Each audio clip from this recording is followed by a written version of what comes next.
Hello বন্ধুরা, তো কালকের একটা খুশির খবর ছিল আর আজকের একটা খুব বড় খুশির খবর, যেটা আমার কাছে তোমরা দেখে বলে এটা আমার খুশির খবর। তো দেখো, আমার বড় মেয়ে, আমি গেলাম হয়তো জীবনে সাইকেল চড়া শিখতে পারবে না, তো ফাইনালি সাইকেল চড়া শিখে গেছে। দূরের দিকে তাকাও, দূরের দিকে। আমি জাস্ট ভাবিনি এত রানিং চালিও না, পড়ে যাবে। নতুন শিখে আনন্দে কীভাবে রানিং চালিয়ে যাচ্ছে দেখো।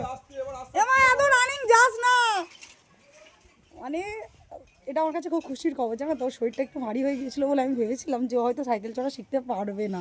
মানে এখান থেকে পয়লা নিউম্যান্স পার্কে পড়তে যাই, প্রত্যেক দিন 30 টাকা করে গাড়ি ভাড়া। এবার 30 টাকা করে শুধু তো দিতে হতো না, গাড়ি ভাড়াটা ফ্যাক্ট না, বাট কী বলতো, ওর বাপিকে নয় দিয়ে আসতে হতো, নয় নিয়ে আসতে হতো, খুব সমস্যা। এবার সাইকেল চড়াটা শিখে গেছে, স্কুলও দূরে, পড়াও দূরে, মানে এটা খুব সুবিধা হলো, জানো তো। মানে এত ভয় ছিল ওর, কি বলবো তোমাদের। তো যাই হোক, শিখে গেছে, আমি সত্যি খুব খুব হ্যাপি। আমার আরেকবার আসো, দেখো আসছে, দেখো। আর যেই শিখেছে অমনি রানিং আসছে, দেখেছো কত শিখে গেছে বলে। আসতে চলো, আসতে, ও আনন্দে কীভাবে রানিং চালাচ্ছে দেখ। আনন্দে রানিং চালাচ্ছে বন্ধুরা, এই দেখা যাচ্ছে।